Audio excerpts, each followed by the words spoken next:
And like that's not really gonna do anything. All right, so those of you who are just joining us now, we're live. Those of you who were here before, well, we're live, but the show is kind of starting over, so just bear with us for a couple minutes here while we go through our headline topics for the day and all of that other good stuff. So Yahoo is allegedly making their own YouTube, something that we kind of talked about mostly already, so we're not going to get into too much depth with it.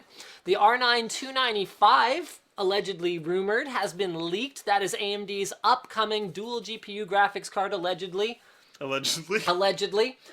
We've also got some other interesting stuff this week. So Mozilla's CEO has resigned over an anti-gay marriage controversy, something that I would like for us to try to take a balanced approach to rather than take one side or the other. It's definitely something that's a hot topic right now. There's about a 13-page thread on the Linus Tech Tips forum about it. And then something I really wanted to talk about, that's an observation of mine, is whether or not the gaming laptop is dead as a product category. So without further ado, let's go ahead and get a quick, intro going on here.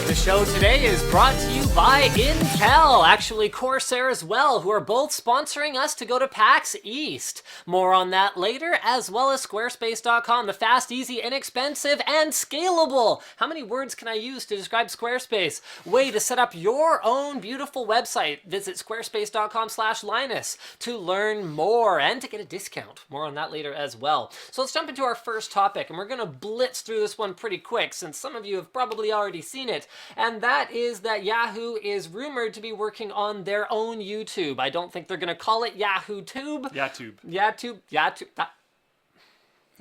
is kind of like, it's like even more casual than YouTube. Yatube. I'm just going to go watch on Yatube. Yeah, Yatube. Okay, anyway. I think either the Nordics or the, who else would like it? Maybe the Jamaicans would like it. It's like targeted at these particular regions. It's like, we're going to go after the Jamaican and Nordic market. It's brilliant. Genius. It's absolutely genius. So the rumor, the word on the street, and the original article that, this was posted on the forum by Oh No Tech, and so the article that we were looking at from Guardian LV says that Yahoo's CEO, Marissa Mayer, allegedly has been contacting YouTube content providers, star talents, and network channels with the promise of more money if they switch to the Yahoo service.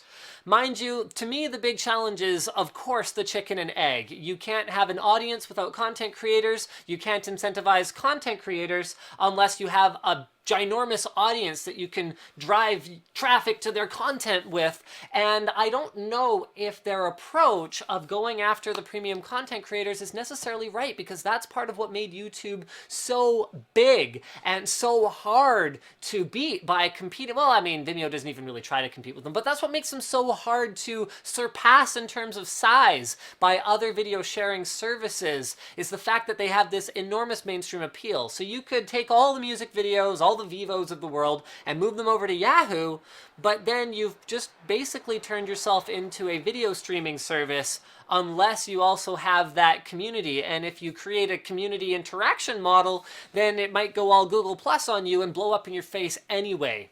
And like if they try to buy people out and make it so they can't post on YouTube, that would bring content over that you'd want to watch there, but then that's really aggressive and is going to create some really awkward situations. And if you don't do that, people are just probably going to want to watch it on YouTube instead of YaTube anyways. So, I mean, from my perspective, actually, this is something I didn't cover before. So as a content creator, what does Yahoo have to overcome to appeal to me? I'm just going to move the mic a little bit closer here. I see a couple people saying the audio's a bit low. It's not adjustable right now. That probably sounded great. Whatever. Okay, so what do they have to overcome? Number one is that even though YouTube takes 45% right off the top of the advertising revenue that's generated by something like a TrueView in-stream ad before a video plays, what YouTube is able to do is probably about, I'd say, double to triple my overall viewership by driving new viewers to old videos. So when you look at a new video that we upload, within the first, let's say, week, that's probably, unless it's something that really has legs in the long term, something like our Xbox One versus PS4 image quality comparison, unless it's something people are really going to be looking for in the longer term, that's about 90% of what that video is ever going to get in terms of views. Yep. What YouTube does is it takes that video and drives people to it in the background compared to, just us blasting it out to our subscribers. Now, YouTube makes a lot of mistakes. They don't send our videos to all of our subscribers. There's a Yeah. lot of stuff wrong with the YouTube model, but they kind of make up for it by keeping our content as prolific as possible and spreading it out so that even older content that we're not focused on anymore is still maybe making us 2 cents that day from the Which can 40 add people up. who watched it, which adds up when you have 2,000 videos uploaded to the platform. So if Yahoo's approach is going to be trying to get exclusivity deals with premium content creators without necessarily a plan for having that huge mass of viewers, like on YouTube, I'm gonna go find something that's like an ancient motherboard unboxing or something. YouTube has so much reach that even super old videos. So motherboard unboxing. Let's try to find that. Even super old videos can generate revenue for you. So I guess You know what's that was the whole interesting point, is wasn't it? I've been subscribed to our own channel on my private YouTube, just so I know what we're releasing, because a lot of the times I just don't, because I'll film or work on something and then finish it, and then it's like, oh, all right, we'll see when that comes out, I guess. So I subscribe to our own channel so I know what's even going on, because people will talk to me about things that have released, and they'll be like, in your most recent video, blah, blah, blah, and I'll be like, I have no idea what you're talking about. So yeah, subscribe to our own channel. The only thing that I get in my subscription feed is the WAN show. Right. I don't get anything else. I have to go to the channel directly to get anything else in my subscription. So on the flip side, here's a motherboard unboxing from August 2011. Here, actually, I can screen share here. From August 2011 that has got a couple views, let's say 1 view per day over the last month. Like, how is that even possible? Does anyone care about the Sniper 2 Z68 board? So without having that mainstream appeal, YahooTube may suffer. YouTube. YahTube. YouTube. If they call it YahTube, we want a YahTube. cut. We want a cut. 10% cut. That's the Linus Media Group cut. That's the Linus Media Group cut. 10% cut. That's all we ask. It's actually very reasonable. It is. YouTube. YahTube. That's terrible. I love it. All right, let's move into our next headline topic. We're going to try and compress the show a little bit because we started so late. We're really sorry for that, guys. We are on a brand new dedicated line for the show, so there you go. All right. Over to my screen. Boom! Leaked. Maybe. This is allegedly, and I can neither confirm nor deny, a picture of the R9 295 X2. AMD's rumored to be dual GPU graphics card with what is rumored to be 8 gigs of GDDR5 memory is rumored to have a radiator attached to it. Rumored. Allegedly. Now, we've seen implementations like this before with low profile, like, guys like Coolit or Asetek make these things, low profile pump block combo units on each GPU, and then a fan to take care of cooling the rest of the components, the memory, the VRM, and all of that good stuff. But this would be the first time that we've seen it's going to be pretty niche, but this would be the first time that we've seen a mass-produced product implement something like this right out of the box. I mean, I was Sapphire... going to say, it's happened. Yeah. Guys like Sapphire have done this kind of stuff. It was like, here's a liquid-cooled graphics card out of the box. And, yeah. But this is the first time we've seen a reference design. That's what I was going to say, there's actually been like a few, but not reference ones. All right. And when you say mass-produced, I don't know how many of these they're actually going to make either. I have no idea. I mean, I could know... definitely see it being limited. I do know that some of the... I'm just going to move this again. I do know that some of the dual GPU cards in the past have actually been fairly limited production run. Yeah. And they have intentionally kept the supply constrained because they know that if they just flooded the market with them, there's no way they could sell them all anyway. And so that may be AMD's strategy here. Keep it as a niche appeal item. So the rumored suggested retail price is over $1,500. And when did this happen? It was always like $1,000, wasn't it? Yes. And then it was like Titan Z. Nope. Well, no. What started this, actually, I think we have NVIDIA to blame for this. Well, we do. Titan, but not Titan Z. Because Titan... How much was Titan? $1,000 for a single GPU card. So they came in and they went, okay, we've got the 690, which is a dual GPU card. We're going to put another card at that price point, Titan, at $1,000, and that is our $1,000 tier card. Now, that's a single GPU card, but if you want two of those, which, by the way, is a miracle of engineering, depending on the clock speeds that NVIDIA and AMD, like both of them, miraculous engineering. But if you want two of these things on a card, you got to pay more than $1,000 now. Like, what happened? I don't know. Because, like, it wasn't that long ago. Like, personally, who cares? Just buy two of the other one. It's going to be so much better anyways. And cheaper. Well, we don't have a clear idea of what the clock speeds will be on this card. But what is rumored, allegedly, is that it will have a total of 5,632 stream processors, making it two fully fledged Hawaii XT cores. Boom. Did you say boo or boom? Boom. Boom. Boom. Like boom. As in, like, yeah. Yeah. Yeah.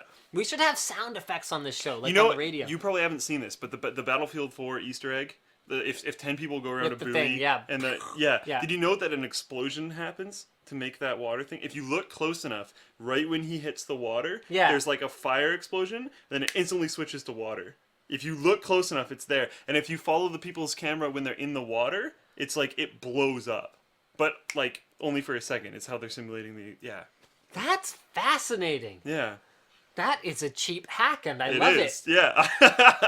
Taking advantage of the excellent water physics they already have in the game, Yep. and a mechanic they've already built. Yep. Go look at that footage again. Pay attention and look for the like yellowy fire explosion that would happen from like a bomb in Battlefield 4, and watch it just disappear like right away. Touche, Dice. Touche. Yep. I don't know how many people have actually noticed that, but I love it. I had to segue to that because I was like, this somehow connects, and there we go. Done. Speaking of Connect, lots of great Microsoft news this week, although very little of it is to do with Connect, if at all. Nothing's to do with Connect. None. All right. Well, hold on. You could make the argument that Cortana could potentially be Because Connect related Cortana at some point. links to- yeah, maybe. Yeah. Yeah. Yeah, because I don't see Microsoft putting a bunch of resources into an excellent voice control mechanism and then not putting it on the Xbox One, which desperately needs it. Yeah. All right, so Windows 8 will be free on devices under 9-inch. This is amazing, and it pretty much makes me forgive Microsoft, but not Google, for that whole thing with not allowing tablets that run both OSs. So our original source here is The Verge, and the idea is that with phones and tablets, this has been a huge roadblock for Microsoft gaining any market share, because let me tell you, from talking to guys like HTC about the kinds of constraints that they are under when building a cell phone, they basically are at the mercy of the providers who say, look, we're going to sell it for this much under contract, so whatever it costs you, we don't care, figure it out. Yeah. That is how that business works. So for Microsoft to take some of the burden off of the handset makers to where they have to pay for the OS compared to Android, which is free, and iOS, which Apple is obviously subsidizing in enough ways that they can just say, okay, well, you know, we don't have to charge ourselves for the OS because we're going to make money on the 30% cut we take on the App Store. We're going to make money on any kinds of purchases off of iTunes that this ecosystem builds. They don't have to worry about the cost of the OS, where now Microsoft is making Windows free on devices with screens under 9 inches. I love it. It's very cool. I saw a lot of people in the comments celebrating, saying that they were going to install it. I don't know. Yeah, it's not that simple. No, I think this is more awesome because you can see it on more devices, hopefully at a cheaper price point and stuff. Not Yes. necessarily because you're going to be able to like hack and doze your phone.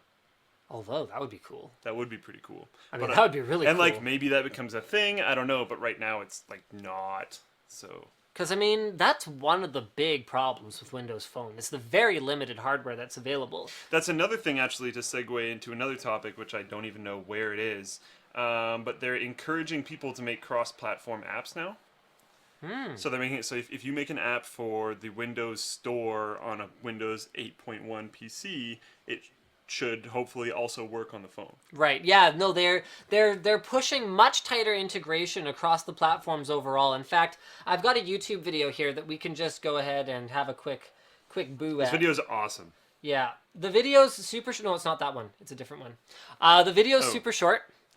Windows and Windows Phone together, and basically, Joe Belfiore just talks about how they want them to be better integrated, and he shows a quick example. Okay, he talks for a bit. Bloop. Bloop. Okay, so he shows an example. Bloop. Come on, bloop. Bloop. Where he changes the background desktop wallpaper color, so the theme on his phone, and a few seconds later, although they've edited the video, so I have no idea how many seconds it actually took, a few seconds later, the Windows desktop changes color as well. And then, of course, they're going to work with, what do they call it now, OneDrive? The Something. rebranding of SkyDrive. Yeah. So their cloud storage is going to be tightly integrated. They want the apps to be tightly integrated so that you're having more of an ecosystem experience. And that is ultimately how they're going to make this strategy work. Microsoft is making a big bet here, because this is such a huge departure from their traditional business of selling you the OS up front. Whereas now, you look at the new strategy, they're going to go, okay, well, we still want you to buy Windows. Mind you, they're slashing prices on Windows 8.1 for desktops as well by 70%. For makers. For device makers, Yeah. not for standalone. So they're basically going, okay, look, we're going to sell you much cheaper Windows for your desktop machine. We're going to give it to you for your phone and your tablet. And then we need to find other ways to make up that revenue. But I'm looking at some of the ways that they're doing it going, wow, this is really smart. So let's talk about Office for iPad for a moment here. Yep, definitely. Office for iPad downloads reached 12 million collectively. Massive. That is a big number.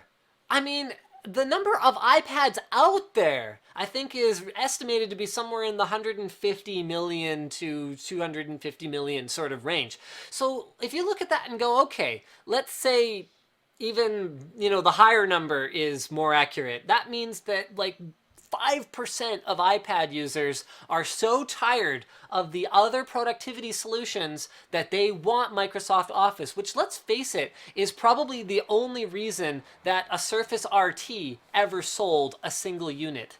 Two quick questions before we keep going forward. How long do you think until they rename it Office 1 instead of Office 365? And two, what do you think the next word is going to be? Because right now everyone is naming everything something 1. Well, hopefully not Word 1. I want Word No, up. I don't mean word as in, oh, that's confusing. I don't mean word as in the program. I mean word as in how everyone's using the word 1. Like, everyone's going to switch at some point. Yeah. I hope. I want have Word to. up. Word, It's worth a shot. Word Up is the subscription one because it just constantly gets better. Yes. Okay, Tim from Microsoft. 10%, man. I hope you're watching. Please, like send some emails, okay? It needs to be called Word Up, like the Step Up model. Okay, so anyway, the free version of Office for iPad actually only supports a very limited set of features, and the way that Microsoft wants you to give them money is by going for an Office 365 subscription. So it's $99 or more for a year, and let's talk frankly about this for a moment. Okay. Does Office 365 make sense to you? I think we were talking earlier. Did my whole computer just lock up? Why do I have so many problems with laptops? No, it's all good. called peptide. about no, it's not. It's called my previous laptop is really, really old now and has problems. And this one? And do you like this laptop? No. Anyway. What was I gonna say? Yeah, we were talking about doing it for the business, but it's really expensive because Right. of how many subs we'd have to get. Yep. But it allows 5 devices yeah. and collaborative tools. I mean, But is it 5 different users? No. 5 So- devices yeah. per user. So as a company, that's a lot of subscriptions. Okay, but if I want people to be able to work out of office more easily, if I want them to be able to... You definitely do. If I want them to, like, okay, no, I mean, a great example of this is if I want to share, like, a B-roll shot list Yep. with someone really easily that I kind of created, but I need to finish up. If I could edit that on my phone, share it with the group, and send a push notification, how great does that make our No, that lives? would be really nice. Or if you have your laptop and you want to be able to, do a PowerPoint presentation on some other machine, just being able to grab it. The advantages are tangible. And the cost compared to something like Creative Cloud, which we already subscribe to for, how much is Creative Cloud? $80 a month per user, I think? Excuse me. Not sure. Something like that. And the cost is actually not that high if you look at it from a monthly perspective. Office 365 is 5 computers and 5 devices. There you go. So that's from someone in Twitch chat here. And like that's cool, and I can definitely see it for university kids because I'm just so tired of other solutions. although at the same time, if you just bought whatever release version of Word was released at the beginning of your university life, you could probably use it the entire time through. But then it doesn't have all the other OneDrive features. integration and Yeah. the live editing and collaboration. Honestly, I see this being more of a feature for people that are going to have to, like, maybe business kids. They're going to Yeah. have to do a lot of collaborative work on Yep. big documents and offices. I don't know if it necessarily makes as much sense for us because we're going to spend a lot more of our time in video editing software. I don't think everyone here needs it. No, I think you need it and I need it. probably. But I think that, okay, like, how tired are you of Very. Dropbox? And, like, I've gotten to the point where because sometimes it doesn't sync correctly with Dropbox and you resave it and then it doesn't go elsewhere and, like, Even though I save on the server my massive, massive Excel sheet, which, like, I understand why it's crashing because it's massive, because I keep everything in there, but it can still crash and then that's catastrophic. And it just doesn't work that well. Whereas if I can have something that just syncs correctly all the time, I would pay money for that. The problem, again, this is where Microsoft still needs to get your money from you somehow, is that it is only going to work with OneDrive. So right now the iPad app has no integration with other services like Google Drive or Dropbox. So they want to sell you cloud storage. They want to sell you a subscription to their software, but they're going to give you the OS for free.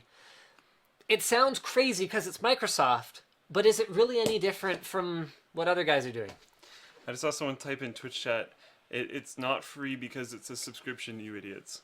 I have no idea what that guy means. Windows will be free. That's not a subscription. Oh, is that what he interpreted Maybe. from what we were saying? Yeah, because we know Office 365 isn't free. I just spent like a while talking about how it might be too expensive for the company to adopt to it. But yeah, I just I don't know.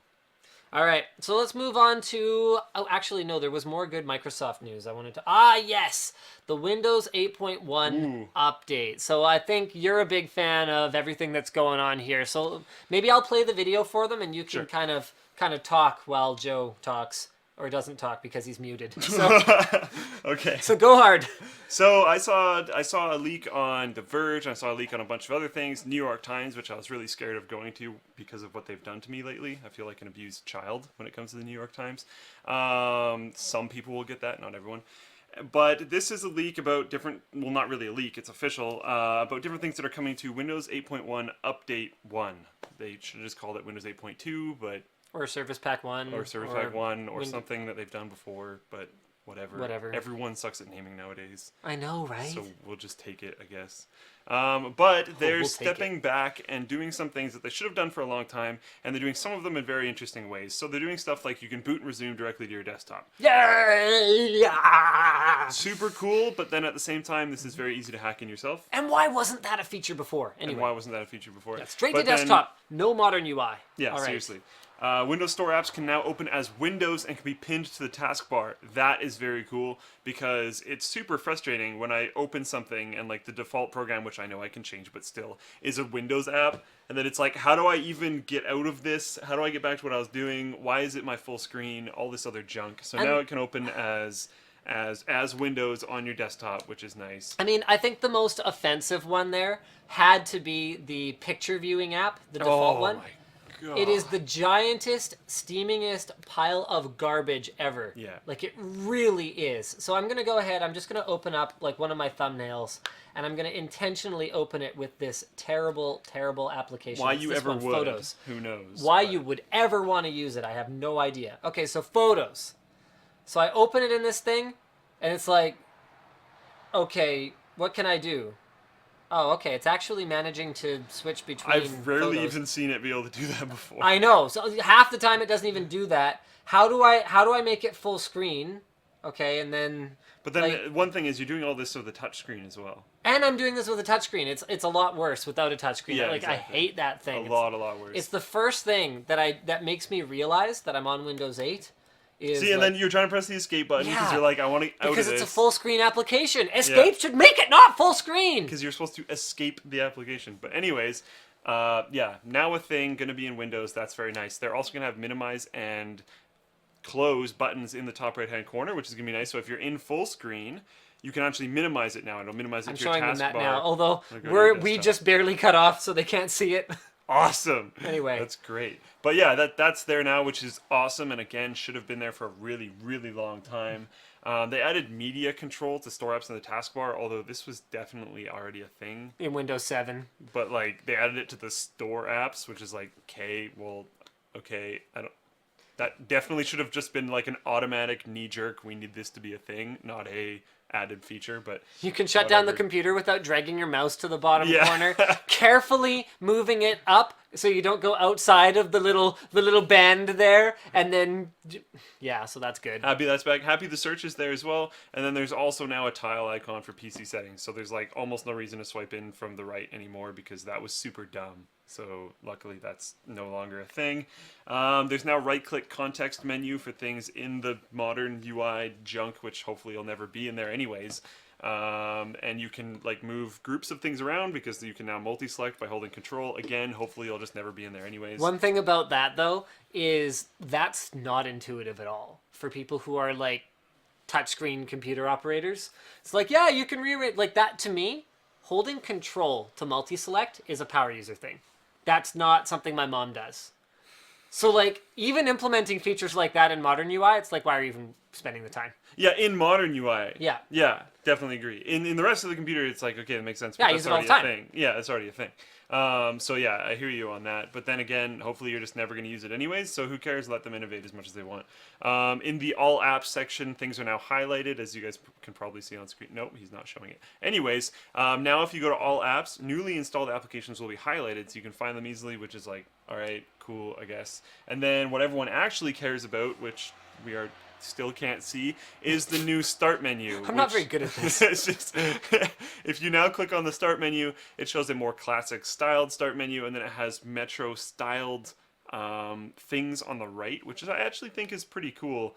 And the only place in here where I wasn't like, okay, well, I either hate modern UI and don't use it, so don't care about any of these changes, or I just installed Classic Start or some other form of start button and got all these things like directly to desktop anyways. So why does any of this matter? The start menu looks really good. It has the old style. Can you share that? If you click there. Oh my god, I hate Windows 8. Nope, doesn't work. Really? You have what it do you set up want? like that? You don't have a start menu set up? I use touch. Okay, I guess it makes sense you have touch.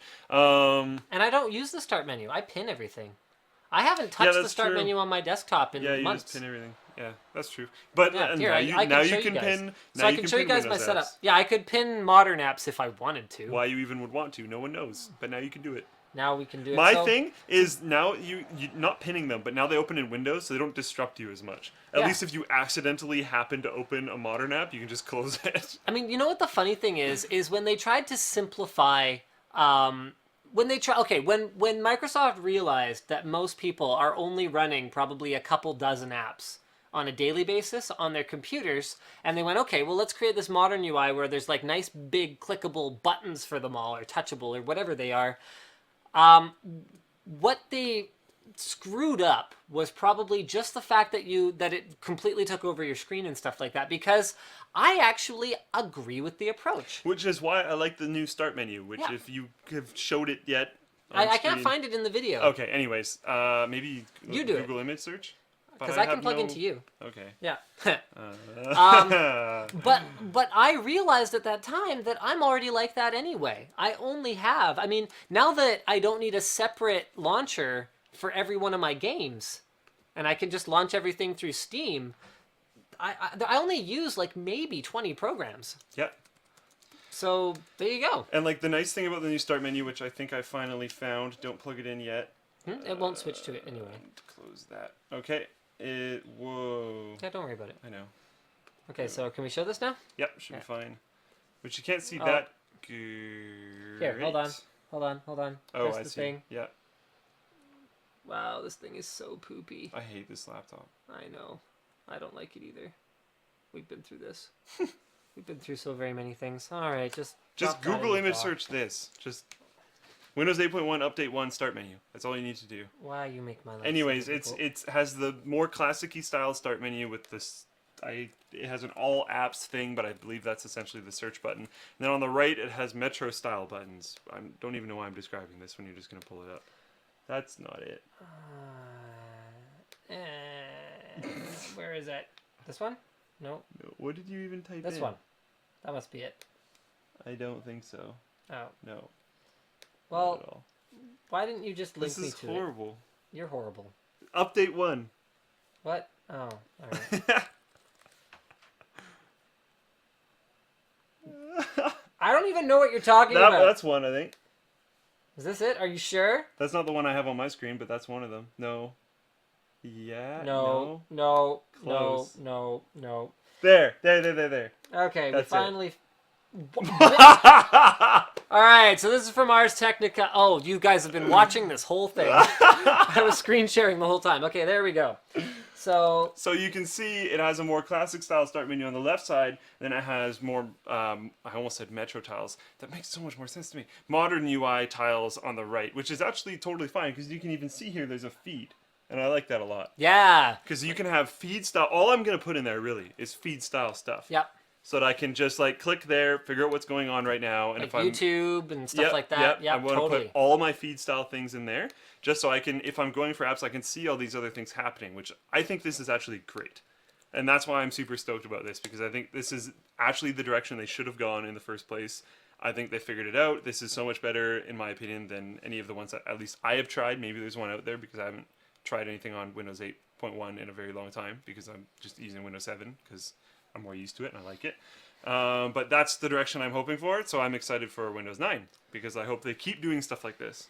Or Windows whatever it's going to be. But don't worry, gamers, you will not have to update to Windows 8.1 Yeah. or Windows 9 because DirectX 12 has been confirmed for Windows 7 and up. The only version that is not getting DirectX 12 is Starter Edition, which, let's face it, you weren't running DirectX 12 ready hardware anyway. No, this is like netbooks and stuff. Yeah. So don't worry about it. So that's great news. Love it. Thank you That's for awesome. Undead Mike 18 for posting that on the forum. And this tying in with like all of the other Microsoft news ties into the death of the strategy tax conversation, which is where Microsoft had an internal thing where you couldn't do anything that was competitive with anything else in Microsoft's ecosystem within your own ecosystem. So if you were developing for some sort of platform, if you wanted to do something, if it conflicted with anything else, you couldn't do it. Which I held think back. you should probably give an example or two. I was just going to. Okay. That's good. So, like, if you were trying to release DirectX 12, it should be on new operating systems to drive people to adopt new operating systems, not Windows 7, because then you're actually creating a competing platform essentially, because you're making an older something better, which they're not trying to sell anymore. They're now trying to sell Windows 8.1 and possibly Windows 9 in the future. So if they were like coming to Windows 8.1, that would drive their new goal, not Windows 7. Another example would be, if the Internet Explorer team was trying to dramatically update or fix the way that web-based word processors that aren't made by Microsoft work within the browser, that might get the old, "Hey, hold on, what are you doing? You're not helping us sell Word. You're you're just doing your own I was going thing." to try and come up with some example that wasn't in the article. Yeah, whatever. It's a good example. It is a pretty good example, but and like they're both examples of that's not good for the users. That might be good for sales numbers, maybe in the short term, Yeah. but that's not good for the users, and it's really frustrating because you're like, well, I have Windows 7, I like Windows 7, I want to be able to use DirectX 12. Well, I have this browser, I like this browser, I want to be able to do basic word editing stuff in this browser. I don't want to have to use Word. Right, and that it makes your products just inferior, and then no one wants any of them. Exactly. So in the long term, it makes everything bad instead of one or two things bad. So hopefully we're done with that, at least for the time being. And DirectX 12, yay! I can play Star Citizen in all its DirectX 12 glory, assuming they support DirectX 12. I'm sure they will. Yeah. And I don't have to upgrade. Sweet! Yeah, that's actually a really interesting thing because everyone's talking about how they have to upgrade so much for Star Citizen and stuff. Yeah. Maybe it won't be as big of a deal. At least not the OS. Okay, so without further ado, let's get into our sponsor messages. What on earth will you be doing at PAX East? Brought to you, of course, by Intel and Corsair. Without Intel and Corsair, he wouldn't be going, because I'm not going to pay for it. Nope. Neither am I, because that's actually pretty expensive. Nope. Yep. So Luke will be in Boston. Guys, make sure you say hi to him if you see him on the show floor. Yep. But tell the people what we're you'll going to be be doing a bunch of different things. One of them is we're going to have a build-off competition with Paul from Newegg. So and there will be no shenanigans. None. That is a rule. That was what Paul said today. He said no shenanigans. Paul said no shenanigans. Yeah. Paul That's a rule. Paul did. Rules are rules. Yep. Not And- meant to be broken. And Paul made rules. Paul set that rule. Yes, he did. Yep. Okay. Moving on, I will also be covering tons of gaming content. I'll be releasing some stuff that's going on around the Intel booth, and I'm probably going to be focusing on stuff like the Indie Mega booth because indie games are awesome. Really? You're going to talk about indie games? Because indie games are awesome, and there's going to be 10 billion other publications that talk about all the AAA games that are there.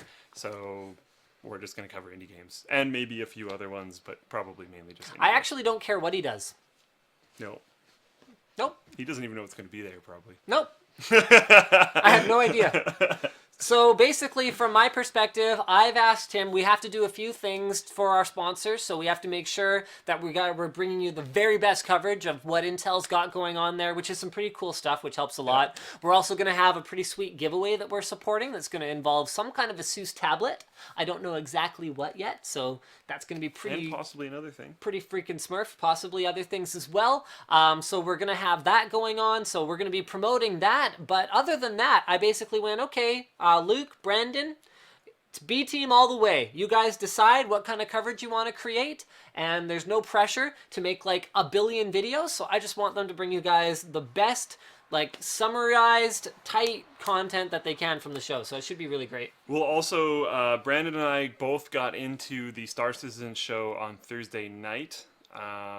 Although I don't know what the terms are for that because our team didn't get into the meeting with Chris Roberts, so we don't know if we like try to take a camera in, if they're just gonna be like no, or if they're gonna let us film stuff there. Like, we have no idea, but we're gonna try and guerrilla film as much as we can while we're there. I emailed Mr. Roberts personally and got no reply about our lack of invitation. I know. He's arguably probably very busy. Yeah. But oh my god! And imagine his inbox. I Oh god. I don't even want to think about that. Like, All mine right. actually scares me. Imagine his. Speaking of things that are scary, websites that look good and are easy. Wouldn't you say websites that look bad and are hard, and you can get away from that by joining Squarespace? Yeah, that's a way better segue. I should get you to do all the integrations from now on. No. So Squarespace.com, the fast, easy, scalable, inexpensive, and all those good words way to build your own beautiful, functional website. They have a wide variety of fantastic templates to choose from. You can use their logo creator to make your own simple and yet effective logo, and you can get online in a matter of, well, okay, let's put it this way. They give you a 2-week trial of access to everything, after which time you should basically have your website completely up and running, whether it's a blog or a, like a news feed or a portfolio or even a web store. In fact, I heard a rumor that another popular tech YouTuber who does a long format news show similar to what we're doing, but we weren't copying him, I swear. Did I say copying him? Ooh. We weren't copying him, I swear. I heard that, there might be a web store powered by Squarespace in the future for an individual like that. It really is a great platform. We use it for LinusMediaGroup.com. It really isn't expensive, and it really does scale with you. If all of a sudden things take off and you get a ton more traffic, no big deal. Squarespace just goes, okay, hey, he needs more bandwidth and more resources. Now let's make this happen. So they have a wide variety of different plans for anyone from just a simple, blogger with a camera who wants to do it as a hobby, all the way up to people who are trying to run legitimate e-commerce stores and trying to support their business with a Squarespace.com website. So guys, highly recommended. And if you want 10% off, I'm going to say this just in case they can't read. Visit squarespace.com/Linus. Typewriter style for a free trial and 10% off. Use offer code Linus. That's the stupidest integration we've ever done. I'm sorry. But I think we got the point across. We like Squarespace. We use it. It's good stuff. You guys should try it too. In fact, Squarespace, out of all of our sponsors, is I think the one that I got the most positive feedback about. Last time I asked people to tell us about their positive experiences with our sponsors during the show. My biggest problem now, legitimately, is people will, like, a buddy of mine, I'm not going to drop names, but a buddy of mine is starting a tax service. So you can do your taxes for you, whatnot. Should I be leaving my Squarespace lower third? Are you still talking I'm about still talking about Squarespace, okay. yeah. A buddy of mine started doing a tax service thing, and he's like, hey, can I get you to help me with my website? And I was like, sure, yeah. Then, look into it, he's hosting on GoDaddy. I was like, oh, okay. Well, we can move your domain. Oh, no, you have a WordPress site. And you bought a year of hosting from GoDaddy. And, I'm like, well, it looks pretty good. Can you use the template? And then, things just start breaking all over the place. And I'm just like, I guess we can revisit this in a year when your current subscription dies. And then we'll move to Squarespace. And at that time, it's such an obvious solution. It really is. Because, it's easier for me. That's my thing. Because, it's so much easier for me to set up a Squarespace site than it is a WordPress site. I know, because you set up our WordPress site and it was a total nightmare and it sucked. sucked. Well, because I'm not a designer. It worked when I was messing with it. There was nothing on it. So that's one of the things that's easier about Squarespace as well. Yeah. You don't have to be a designer to make it look good. All right, so moving into our next topic here, guys. I think that was our longest Squarespace integration ever. Hopefully we made up for it with quantity over quality. It's all about that over here. Yes, Apple patents what appears to be a mount for swappable phone lenses. This is legitimately exciting because one of the biggest challenges to making an awesome phone on a camera is the sheer physics. An awesome camera on a phone. Whatever. Or phone on a camera. I don't care. I'm okay with something like a Galaxy camera that it says a phone on a camera. So just calm your boobs. Boobs is a much nicer word for web streaming than tits. But then you just said it. Word. Well, so that it didn't actually save anything. You backed me into a corner. No, I didn't. By laughing at my use of the word boobs. Anyway, one of the problems with creating an excellent camera on a phone is the fact that consumers demand thinner and thinner devices. But do they? I don't actually really think so. I kind of like it. But have you seen an iPad Air? But is it really driving stuff that much? Well, that's an iPad, not a phone. It's sexy. But the upcoming iPhone 6 is rumored to be air thin and I think it might get to the point where it's too thin and becomes awkward. I think that when we reach that point, I will not reach that point yet, and you will because you have sausage fingers. I'm already at that point. Anyway, one of the biggest Oh. challenges is that there simply isn't enough thickness to properly create a lens system that can do all the things they want it to do. Optical image stabilization, putting a big sensor behind it so you can get really nice depth of field effects when you're taking pictures. And if Apple can get around this by going, okay, look, we're going to have the stock lens on there, and that'll do what it does. And we can do all the software processing in the world, and ultimately there will be a limit to what can be done, but we're going to build in a standard so you could actually put much larger or much more complicated or more specialized lenses, because that's a big part of the problem too, is that it's one size fits all, and you could put specialized lenses on your phone. I mean, the iPhone is already, according to, oh crap, what site was it? I think it's in our notes. You're talking about the camera? Yeah, Flickr's data shows that the iPhone is already a more popular camera than anything that Canon or Nikon makes. So if you could take better pictures with it, a lot of people would be pretty darn interested in that. That makes a lot of sense, though. Because then just more uploads are going to come from a phone. Yeah. It's easier. Yeah. Oh, yeah, I know. Like, I get it. Yeah. I'm just saying, if what is obviously a popular photo-taking device gets a significant upgrade in image quality... And I know a lot of people that will buy these lenses. And you could charge a lot for them, and they would still buy them. Yes. Because, like, it's just going to be so much Well, easier. it's the same shutterbugs that are spending a lot on other lenses. No, exactly. Yes. Yeah, and even people that aren't necessarily getting really high-end nice cameras, because maybe they can't afford the whole package, but take a lot of photos and enjoy taking their photos, could buy a lens for their phone, which isn't buying into a whole different ecosystem and probably a lot cheaper in the end, even if that one lens is really expensive. I could definitely see quite a few people that I'm friends with, like the Instagram nuts, Yep. getting this. Super smart move, and I super love it. All right, so this has caused waves this week. Posted originally on the forum by Colonel Mortis. Mozilla's CEO resigns over anti-gay marriage controversy. So what happened was he made a $1,000 donation to an anti-gay marriage ballot proposal in California. Proposition 8. Yes. So this was a personal contribution, not like he was using Mozilla's resources in order to contribute to a political cause that, however you may feel about it, is legal right now. It's technically, yeah. It is, well, it's not even technically legal. It's legal, whatever you might think about it. You're allowed to contribute to... Oh, I thought you were saying... Okay, never mind. I thought you were Yeah. talking about something else. Keep No, going. no. Like you're allowed to contribute to causes that you believe in, whatever other people might think about you doing that. That's a free speech thing. Yes. So we all know what resigned means.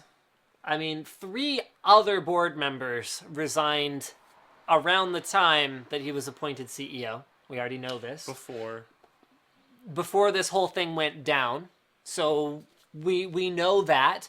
We know that there's no official word that those resignations were directly related to this or his views or him being appointed CEO. It was before he was publicly announced as CEO. Yes. When it was they right resigned. right around that time. Yeah. So I would like to hear from you guys. If we, hired a new employee, for example, and we were to discover that that employee participated in an anti-gay marriage protest, or even a pro-gay marriage protest, can we put pressure on them to resign? Is that the right thing to do? So I'm going to create a straw poll here. I think these are going to be 2 different situations because there's two different arguments I can think of. Let's go with they participate in an anti-gay marriage protest. So let's go with the one scenario. So you could have different options. Now let's just go with one. Okay, let's sure, go with one to sure. start on the employee to leave the company. Okay, so answer 1 is yes. Answer 2 is no, I guess. I mean, is that about all there is to it? I was trying to find something in between. I'm trying to come there. up with something else Yeah, too. it's just like no. Okay, so I'm gonna post this a few times. You know what, There's guys? two things that come in conflict with this already. Hold on. I'm gonna go ahead. I'm gonna put the chat in slow mode temporarily, That's probably a just good so idea. that my links don't get lost or covered in the floods of other links that aren't related to it. Right? Okay, Guys, so remind me, like tweet me or something. Remind me to go ahead and take it out of slow mode after. yeah, that's a good point. We might definitely forget. Yeah. So there's two slight problems with this already. One, he's not gonna be in like a CEO position. That's true. So Okay. that's a big difference, especially when you're looking at a company, because if he's not running the company, his personal views probably wouldn't influence the company as strongly. Yeah. So you've got that situation. No matter this is these sides that I'm trying to bring in are completely not related to the opinion. It's just like differences in the situation. And the other one is still ties into how publicly available that person is. If you become the CEO of Mozilla, everyone knows who you are. Mm-hmm. Everyone's going to look into who you are. It's like when the new guy took over Microsoft. Yep. There was yeah. a massive Just thing of everyone like tearing apart its let's- entire history. Exactly. Yep. And that's going to happen when you take over a company. That's not going to happen when you become an employee of a company unless you're someone like Carmack who joins Oculus and then Right. everyone's like, yeah. But even then, I mean, he's CTO if I recall correctly, or chief Yep, science yep. So officer he's or not something. CEO, like he's but in an executive position. Yes, he's extremely high up. Yeah. So it's very different again. What even is this? Oh, okay. That's annoying. Yeah, so there's just some differences to what we're looking at now. Okay, well, this is interesting because on our forum, a lot of the discussion has been around sort of where one person's rights end and another person's begin. And that to me is a very important part of this issue because a lot of the arguments being made are, well, okay, what if he was pro gay marriage? Then is it okay to persecute someone for that? If that's not something that the other people within the company believe. Like, should we allow something that is effectively still, whether we agree with it or not, still a religious freedom of religion, freedom of free speech issue, whether it should be or not, still happens to be that. Should we Yeah. allow that to affect someone's employability any more than we should allow someone being gay, for example, to affect someone's employability? It's interesting. One thing that I want to bring up before I even go into this, which I'll get into that in a second, is Sure. that I was very proud of the forum. I didn't Yeah. have to take this thread down. 13 pages, and we didn't have to take it down, And there was each side of the debate, Yep. and neither side of the debate pulled out nuclear bombs, which is good. which is very Because good. then we have to take it away. Yeah, and that happens sometimes, but everyone was really good Yeah. in this thread. So thank you everybody for having a very civil discussion. That was awesome. But I don't know. I like the free speech angle. I think we should stay out of everyone's thing. And one thing that I couldn't find anywhere, but this was in support of Proposition 8, I guess. So wasn't that a long time ago? I think so, yeah. I think it So was a while someone ago. had to like dig back and find something that this guy did a long time ago and pressure him for it. Like that's, I don't know. You'd think that acquiring a new position, your actions would now be based on what you do now. But is it ever really as simple as being judged by our work? No, of course not. I but mean, still, I get messages all the time where people say they love to watch our content because they appreciate like what down to earth guys we are about whatever it is that we're doing, whether it's, you know, a CPU or whether it's even some of the commercial productions that we've done. They say they watch it because they want to support us and they like us. Is Mozilla handicapping themselves by putting someone who is, as far as internet Yes. culture goes, very unlikable yeah, and in a leadership especially position? So because hold of on, how- hold that thought. Yeah, I want you to have that thought, but I just need a moment here. So I created a new straw poll, guys, and this one is: what if the employee was in a leadership position? And I'd like to see how the answers compare. Here we go. To if they were just an employee. Okay, so my go point ahead, was yeah. another thing that has to be taken into account here is that Mozilla is an extremely public company. Yep. They talk about everything Very they're open. doing. And we don't They- mean public like publicly traded. No. Like Um, open. Yeah, and like they try to bring in the Like, community as woo! much as possible. Sorry. And they take donations, which is another big part of it. So I've seen people. I didn't necessarily see this on the forum, but I've seen people saying like, "Is my donation part of that amount of money that was donated to that. Because even if it's his personal funds, if he's being paid by You Mozilla, then fed you that. could make the argument that if you don't support what the individuals do, Yeah, so that became an interesting thing. then That you're- got fairly shot down because a Yeah. way bigger part of Mozilla's income is like from Google, because of Google search being the default, Yeah. not from donations. They don't make nearly as much on donations as a lot of people I think they do. They make a lot more off of that Google search. And like there's a lot going back and forth because of that. But when you're in a company like this, every single move you have is scrutinized. yeah. And like he probably should have known that. But then again, he wasn't CEO then, so he probably Right. didn't care. All right, let's go ahead and. Oh, I can't find it. There it is. Let's go ahead and have a look at the results for that one. Okay, so we can see that you guys are giving us very, very different answers this time. So if the employee is in a leadership position, so just an employee. So, you know, like if we were to hire someone that does something that I don't think is a good idea, like say, for example, I don't think smoking is a great idea. As an employer, I'm not convenienced by allowing someone to take smoke breaks, which I am legally obligated to allow them to do. We don't even have anyone that does. I don't think. We have one person who smokes occasionally. Occasionally, but Yeah. not that often. I'm just saying. Yeah. So I, as someone who's in a leadership position, it seems like most of you agree that I should not be allowed to discriminate based on something that I don't agree with. And I agree with you guys. Yeah, I was just gonna say. But it looks like a huge number more of you, about another 25% of you or more, say that if that person is in a leadership position, whatever leadership means to you, whether that is the effect it has on the culture of the office or the company, or whether that is the external visibility of what they're doing, that yes, it matters and that person should be pressured to leave. To be completely honest, I back that a little bit. I don't know if I back it 100%, but I back it a little bit because, like, in this position, you're now jeopardizing the entire company.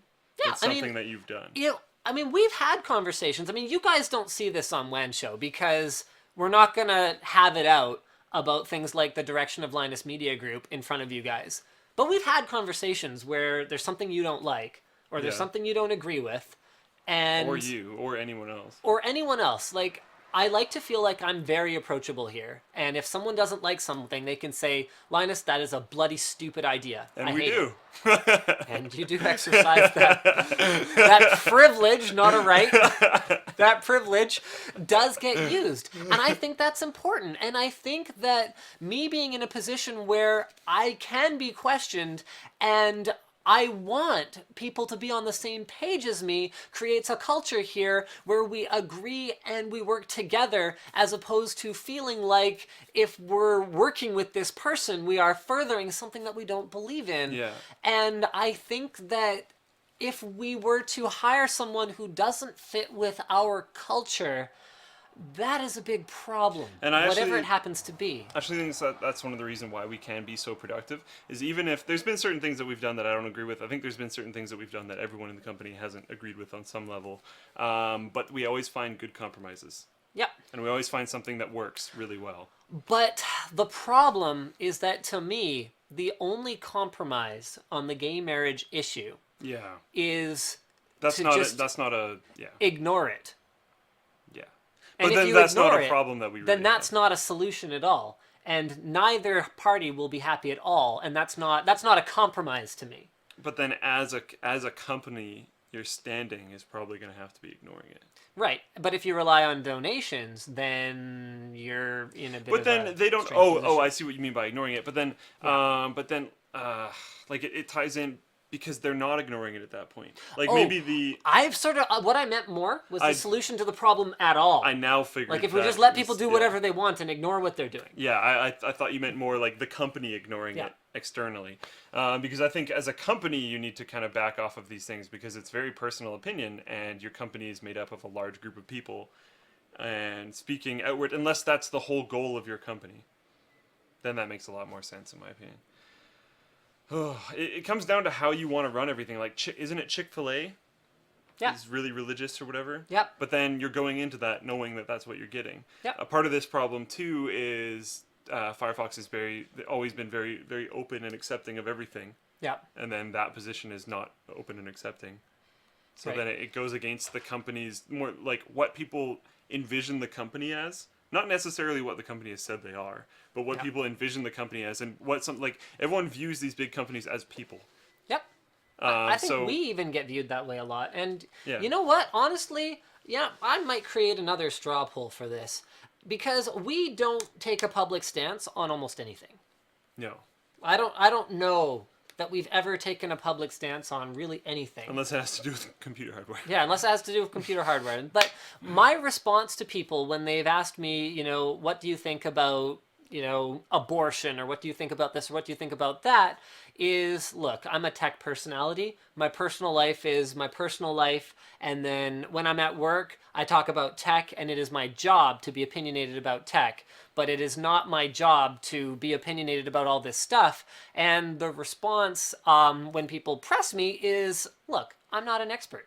I actually don't know the ins and Yeah. outs of a lot of these things. Like And not enough, don't know enough about any of them, including me. and I'm not, I'm not personally acquainted with every person who's ever been afflicted with any of these terrible situations that can occur on either side of the fence. So, and I'm not talking specifically about gay marriage. I just mean in general. We don't really take a stance on things that aren't technology. So, would you like us to? Is the question. No. I'm gonna go vote on this. You can vote on the straw poll. You can vote on the straw poll. This is an interesting discussion topic. Yep. I'm definitely clicking no though, because that's just scary. Oh my god, it's not in slow mode I'm anymore. turning slow mode back on. I'm turning slow mode back on. No. Okay, so guys, here's the link. Slow mode is back on. I'm spamming the link so that y'all can see it there. And for those of you replying in the Twitch chat, guys, I'm not looking at that. It doesn't count. You have to reply to the straw poll. How is it? How are we Doesn't count supposed? like it all. How are we supposed to do things here? All right, so let's go ahead and move on to our next topic while we wait for the replies to roll in on that one, which happens to be technology! Hooray! I forgot to update this with all the points. kinda NVIDIA wondering. Shield temporarily... Wait, did we talk about this last week? I thought we talked about this last week. Pretty all sure the we updates to Shield. did. I Yeah, was we did talk assuming you about had this. something else. Oh, I was going to talk about it. So Game Stream working remotely. I was going to try it. This I haven't happens had a with chance some of yet. your topics sometimes. Yeah, You're just I like, know, I what? I don't know what this is about. I know. Okay, so I meant to try remote game stream. I haven't had a chance yet. Okay. I've been too busy playing Bravely Default. I'll try this weekend. My problem is finding places that, like, because my parents have a crappy internet connection because we're, like, borderline Farmville. All right. So Whoa, speaking that's a game. of me taking a stance on technology junk, Boom! Stance being taken. I didn't even know I was clicking on this link because it was mislabeled. This is a stupid solution. Okay? This is USB 3.1 Type-C, and I will give them this. Like, this is not finalized, but it's final enough that they're willing to show renders now. Yep. And I will give them this. USB 3.1 Type-C is very beautiful. It's very elegant. It is even smaller than Micro B and is going to give you up to 10 gigabit per second connectivity. Wait for a second. Congratulations! Everything he's doing right now is when you're, like, walking up to the guy in a dining hall and you're hiding the knife and you're trying to, like, shake his hand so you can stab him in the ribs that go right so you can get to the heart. That's what he's carefully walking to the person right now. Now he's gonna stab them. What the hell were you thinking? It still doesn't lock. It's still tiny and fragile. I mean, I don't like the Lightning connector. It's not perfect. It's still USB 2. I mean, come on, really, Apple? It's still USB 2. But at least it managed to be less fragile than probably the worst connector on anything, any modern piece of electronics, which is micro USB. We're talking about something that goes beyond just, plugging it in on your nightstand every night. Because cell phones, they don't last all day. So a lot of the time, if you look at it and you go, okay, this connector is rated for, I forget how many it is. I think it's like 3,000 or 10,000? 5,000 or something like that. I think it's 10,000. No, I don't know about the new one, but micro USB. okay, Micro yeah, USB yeah. 2 is rated for 3,000 or 5,000 or 8,000 or something like that. Something on the order of, like, not tens of thousands. So we're talking, like, a perfect scenario where, like, this happens. And then you, like, put it down. Okay, that's not how these things get used. Never. You carry this every day. You're carrying portable battery banks. How popular are those these days? You carry portable battery banks around, and you kind of go, oh crap, I'm down to 5% battery, and you jam the thing in there, and you're like, oh, what am I going to do with this? I have to be on a call. So you Jam put it like in a your portable pocket. battery in your shirt pocket, and you got your phone here, and the connector's hanging off of it. That is why small connectors are terrible, and that is why we needed something more robust, not just something that is reversible. And there's a render of it on a laptop or something like that, and I hope that wireless charging is going to save me from these broken connectors that are stupid. But there you go, there's a render of what it looks like next to a USB 3 connector. Maybe I'm wrong. Maybe it's the smartest thing ever and it's amazing. But every tiny connector with a ton of pins that's super thin that I've seen so far, looking at you, mini HDMI, is a gigantic piece of garbage that wears out extremely easily. So, reversible, great. Not that big of a deal on a micro connector.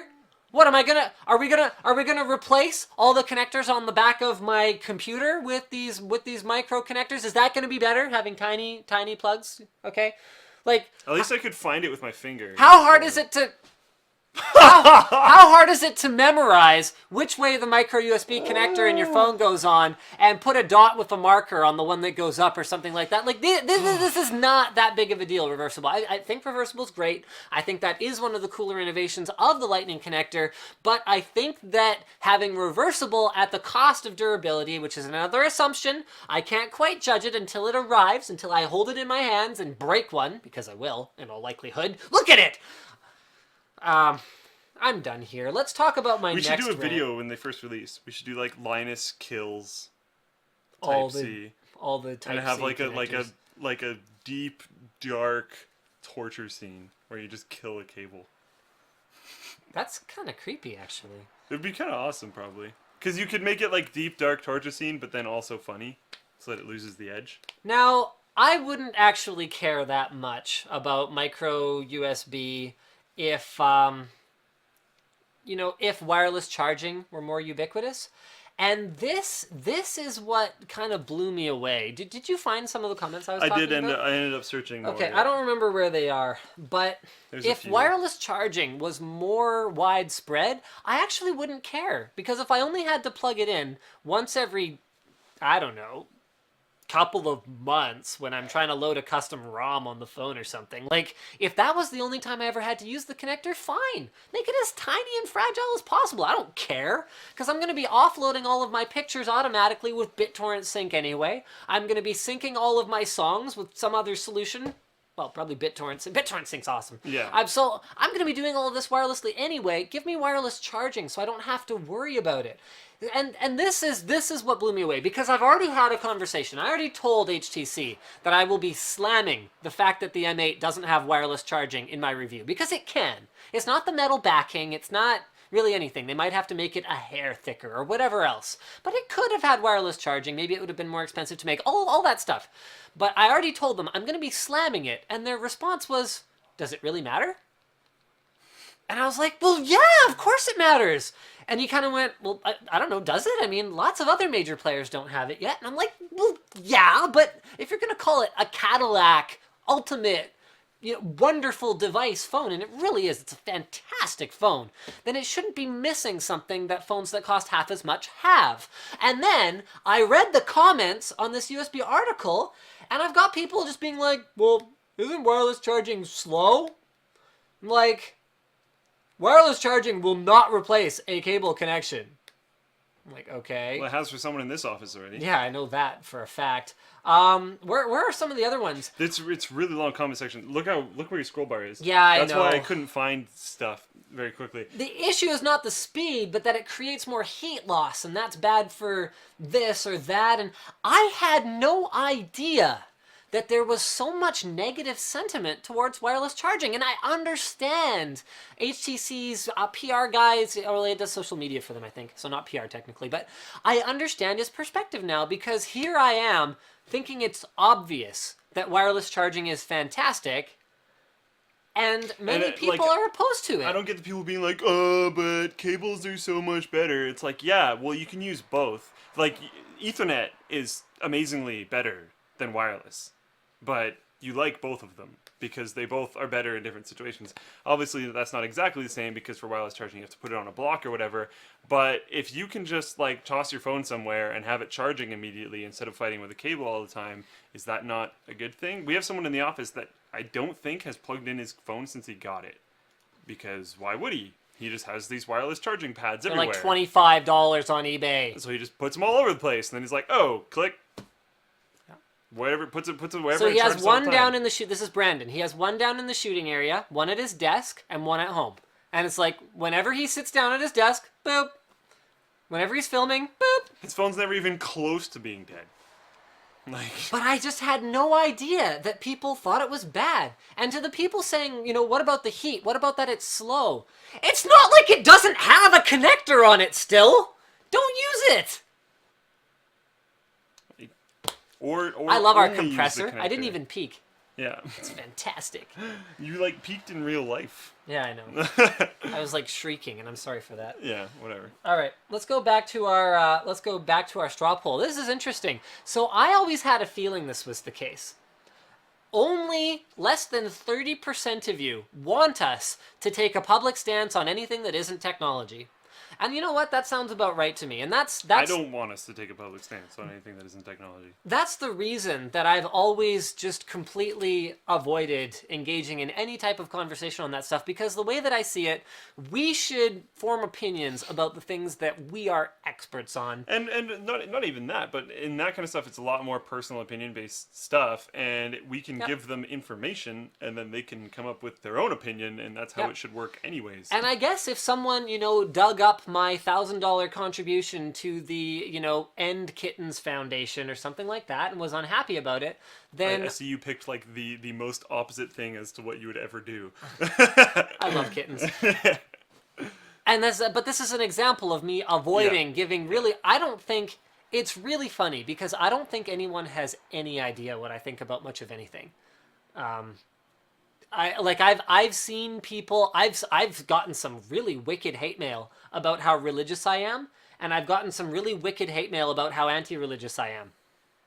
So that's, to me, the indication that people just have no idea. I've never heard you say a religious comment on a show at any point in time ever. So how would someone come up with that conclusion? I don't talk about it at all. No. So I think this reinforces. Oh, I'm not even showing them the poll results. Okay, well, this reinforces what I thought, and that's that we just shouldn't get involved in things. So, so if someone digs up like a contribution, then I guess I would have to deal with the fallout. And I guess if we lost viewers over it, or, you know, lost people wanting to support what we're doing over it, then that would be that. But ultimately, I think that what we do should be about the work that we do. And if you guys want to support what we're doing in terms of reviewing notebooks, or I actually have I have a really cool topic coming up soon that I don't want to talk about because I'm sure someone else would make a video about Before it we're first. like, it's going to be a short show.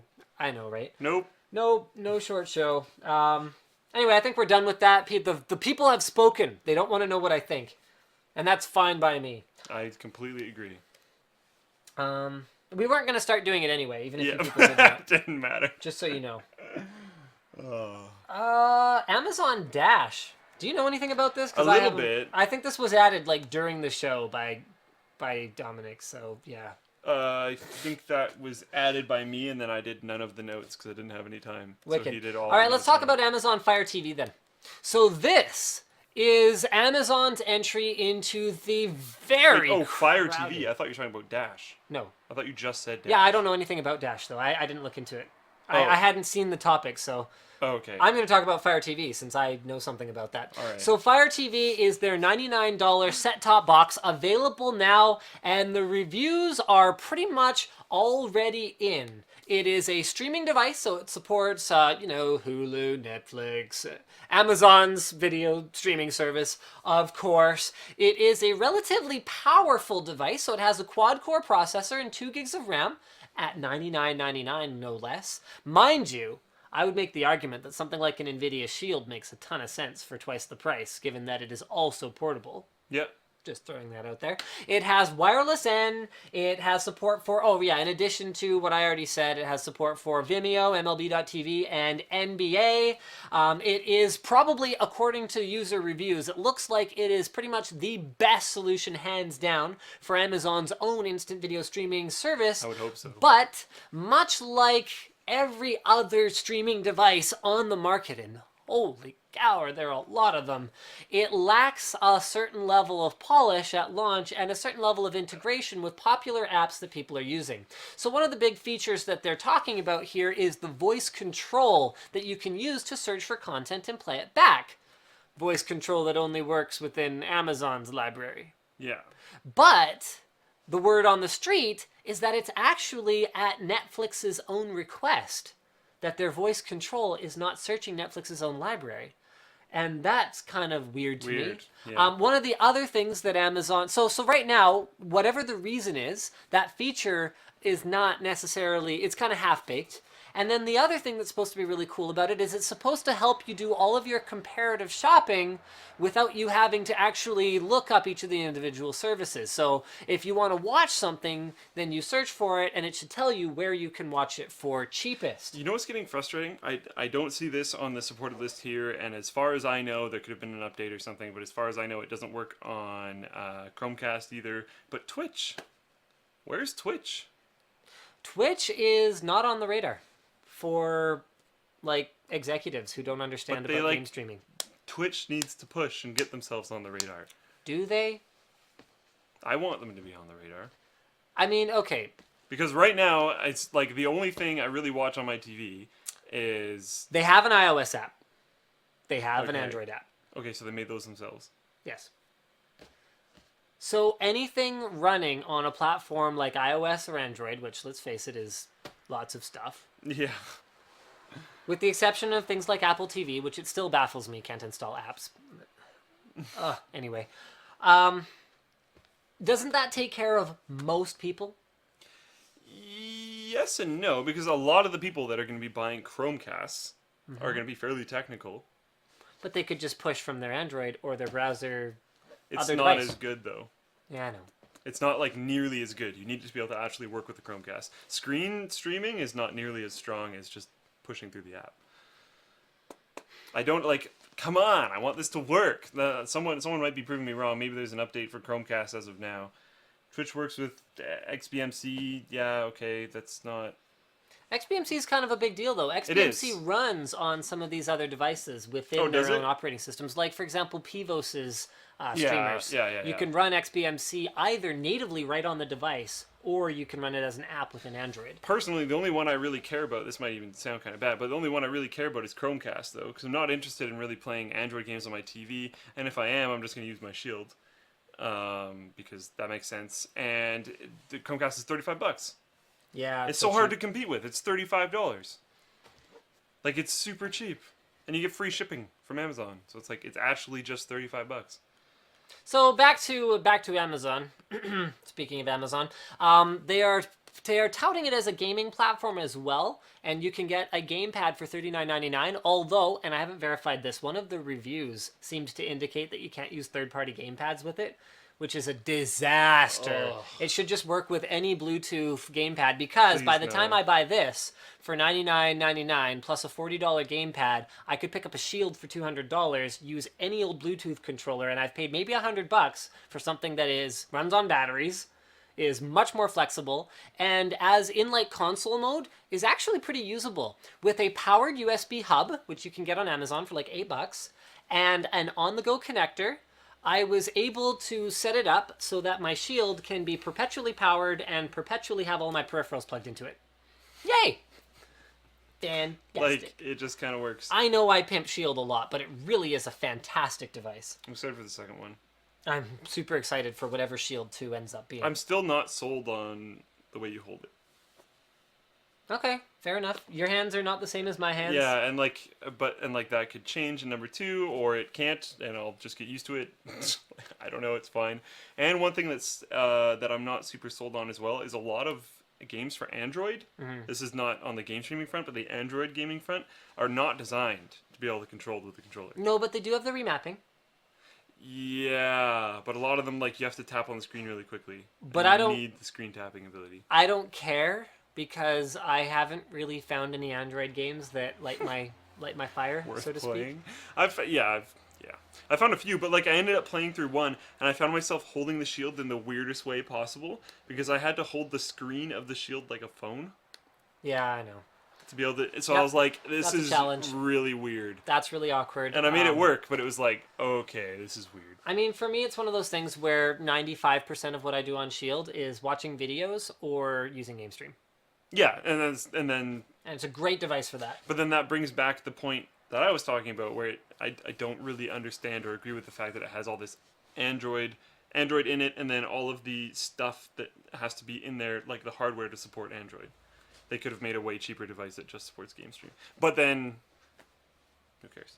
It's now only $200 anyways. Yeah, $200 is very So, reasonable like- for it.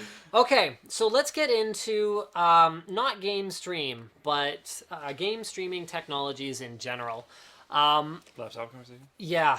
Whether the game, or is there anything else that we're missing that we promised we There's would do? just Dash, but I don't know if anyone really cares. Yeah, whatever. Okay, so is the gaming laptop dead? I did a review this week of the MSI GS60, and gaming laptops have come so far. Contrasting that with my GX660, I think is the model, MSI gaming laptop. So I was able to look, like, snapshot, MSI 3 years ago gaming laptop, MSI today gaming laptop. The old one ran hotter, way hotter, was much slower, was like twice the overall thickness, looked stupid as all hell, and the new one is this slim, sexy, cool running design with better battery life, and just is better display, is better in every possible way. Makes sense. And I ran a game on it to test NVIDIA's new battery saving feature for mobile GPUs. That what it does is it limits your frame rate. So if your notebook is on battery and it's still powerful enough to run a game at 60 frames per second, and you kind of go, well, no, hold on a second, I'd rather have longer battery life and turn down my GPU, and I'm okay with 30 Blasphemous. frames per second to get more battery life. Sorry? Blasphemous. Blasphemy, I know, right? But if you did, okay, well, okay, I'll give you a different example. If it runs at 120 frames per second and your display is only 60 hertz, then whatever. Yeah. You might as well turn it down so you can save that extra battery life. And NVIDIA is claiming up to 2x improvements in battery life by using this feature. So I set to work trying out the feature, and I ran with it on. And then I ran without it on, and not only did I only get about 2 minutes of extra battery life, which is within margin of error at that point pretty much, but I only got less than an hour of battery life out of both of them. So I kind of looked at it and I went, well, hold on a second. I mean, what is a gaming laptop? A gaming laptop to me is a portable machine that is capable of gaming, but suffers from battery life that is just abysmal when you're actually trying to use it for gaming. Could they make a gaming laptop that has the power, the hardware of the GS60 and like doubles the size and just fills it with battery? I guess so, but the battery technology hasn't gotten to the point yet Battery where we'd be technology able is- to charge that laptop in Yeah. a reasonable amount of time even. Yeah. Battery technology is lagging behind like everything by a lot. And it's holding things back. Yeah. And then I realized something. Do I need a powerful GPU in my laptop anymore? Because I'm with gonna say yes. GameStream, you can use a hardware-based decoder that's already in your onboard graphics, and when you're at home, you can stream that game to yourself with low enough latency that with my last experience with it, although I haven't gone wireless yet, I actually just bought, where is it? Don't want to step on that again. I actually just bought an AC wireless card for my Ultrabook so that I can try Steam in-home streaming with AC. But if I can stream the games to myself at home, do I need it that badly when I'm on the go? And if I'm on the go, what are the odds I'll be somewhere where I can get a hardline connection and I can stream it to myself remotely? Because I know we haven't tried remote streaming for Shield yet. Neither of us have. No. But I've tried grid beta, Yeah. which is far enough away that like it's surprisingly good. Yeah, Given yeah, how far away it is. How much data is flowing down when you're doing that? They're saying you want 5 megabit up and down both ways. There's a lot of situations, maybe not you, Yeah. So maybe you don't need one, but I think there's a lot of situations where now personally I've never bought a gaming laptop. Yeah, exactly. But I've never been interested in gaming laptops. That's not because I could replace it before. It's because I hated that experience. It was just Yeah. like nope. But everyone that I know that would buy a gaming laptop or has bought a gaming laptop would still buy one because a lot of the places that they're using it, they're not able to get that 5 megabit connection. Fair enough. Maybe Okay. in certain city hubs and stuff like that, you're able to get it a lot of times. But I notice a lot of school connections, Yep. they're going to throttle individual Yeah, connections. they'll be so you're just not, totally foobar. you're not going to be able to get it when you're Won't at be able to school. stream. Yep. You're a lot of the time you're not going to be able to get it when you're at the coffee shop. All these kind of things. So you want to be able to game when you only have power. Because ultimately, it's not like you can game on the thing when you don't have a power outlet. I mean, 40 minutes is that you can't even play a round of League of Legends necessarily in 40 Yeah, minutes. no, and I've actually seen people have problems with that. But I find it easier to get a power connection than Right. it is getting an internet connection. And like, say you're in a car and you're going on a road trip. This is not as common as the other scenarios I was giving Yeah. you. But if you're chilling in the back of the car on a road trip, it is potential that you could trickle off of the car. Yeah, you can. Yeah, Yeah, absolutely. Yeah. And you're not going to be able to get Get a couple hours out of it or whatever. yeah, Yeah. and you're going to be moving too quickly that you're probably going to get a craptastic mobile connection, Oh. if one at all. Terrible. Yeah. So, like, I think there's still situations for it, but then everything that I just laid out is things Not that are you. going to be, again, not me, Yeah. and probably not you, and things that are going to probably very soon no longer be problems. Right.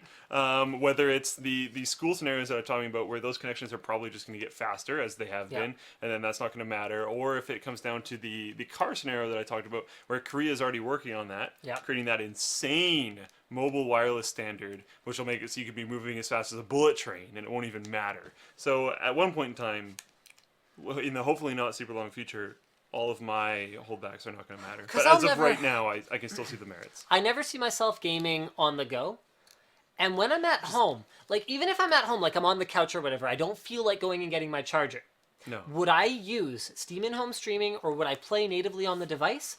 The heat output when you're Yeah. playing on it, Yeah. and the additional battery life that you can get by streaming using this instead of a GPU is tangible. In your house, definitely, for sure. Yeah. I definitely agree with that. And like honestly, you said on the run, like even if you're gonna game and all that kind of stuff, and even in your house, 2DS.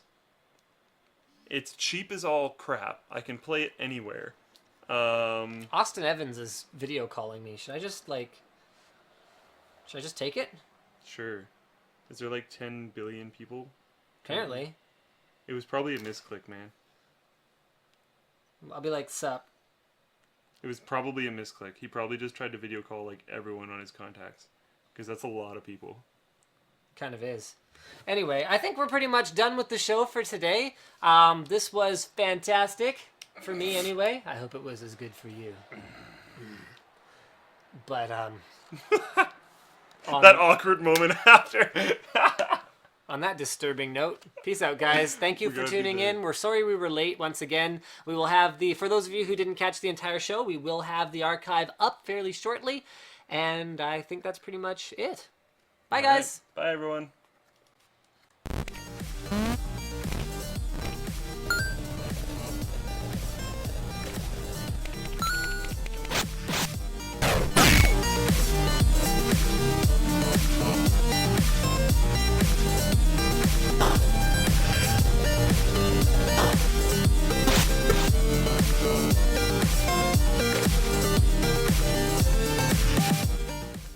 Apparently, Miss better than Beaver.